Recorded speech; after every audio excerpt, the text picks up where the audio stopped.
آج میں آپ کو بتاؤں گا وزیر اعظم بننے کا طریقہ۔ ارے واہ، فہیم بھائی، آپ اتنا غور سے کیوں سن رہے ہیں؟ آپ سے تو کبھی جھوٹے منہ میری تقریر کی تعریف نہ ہوئی، آپ سے کرپشن کیا ہوگی؟ صدر علی وقار، حال ہی میں نے اپنے دوست سے کہا کہ اگلا وزیر اعظم ارطغرل غازی بنے گا۔ اس نے کہا وہ وزیر اعظم نہیں بن سکتا۔ میں نے پوچھا کیوں؟ اس نے کہا وہ وزیر اعظم بن ہی نہیں سکتا۔ میں نے پوچھا کیسے؟ اس نے کہا ارطغرل غازی کی 3 خوبیاں بتاؤ۔ میں نے کہا سچا، ہمدرد، ایماندار۔ اس نے کہا تبھی نہیں بن سکتا۔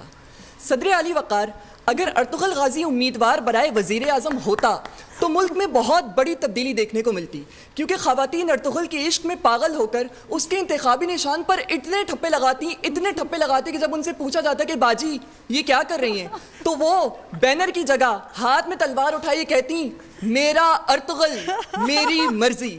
صدر علی وقار،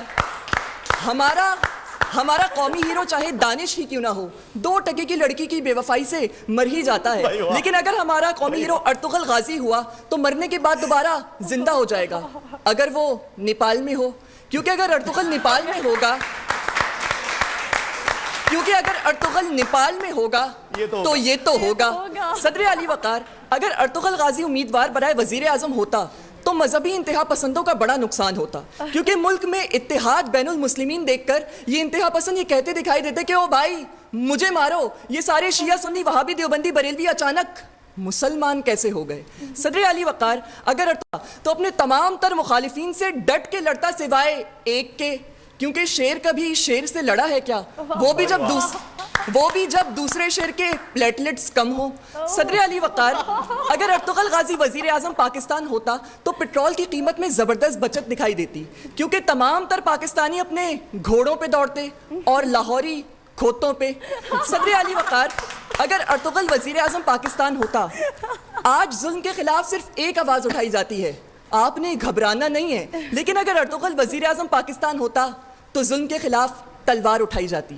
صدر علی وقار، اگر ارطغرل غازی وزیر اعظم پاکستان ہوتا تو ہم نوجوانوں کو روٹی، کپڑا، مکان، تیل، بجلی، گیس، مال غنیمت سب کچھ ملتا سوائے حلیمہ سلطان کے۔ صدر علی وقار، ہمیں لفظ آزادی سے اتنی محبت ہے کہ آج کل ہر کوئی آزاد ہے، میڈیا آزاد، جسم آزاد، قاتل آزاد، یہاں تک کہ سپریم کورٹ سے دل کا مریض بھی آزاد، لیکن اگر ارطغرل غازی وزیر اعظم پاکستان ہوتا تو آج صرف کشمیر آزاد ہوتا۔ آپ کی سماعتوں کا بہت اعلیٰ، بہت عمدہ۔ کاش میرے آپ کے پاس وقت ہوتا، گنجائش ہوتی تو ہم ان کو ٹائم دیتے، بہت زیادہ ٹائم دیتے، لیکن مجبوری ہے، ٹائم نہیں دے سکتے، اور دل میں آ رہا تھا کہ کہہ دوں، مجبوری ہے، اب آ گیا ہے تو روزہ بھی رکھا ہوا ہے تو کہنا پڑے گا، گھبرانا نہیں ہے۔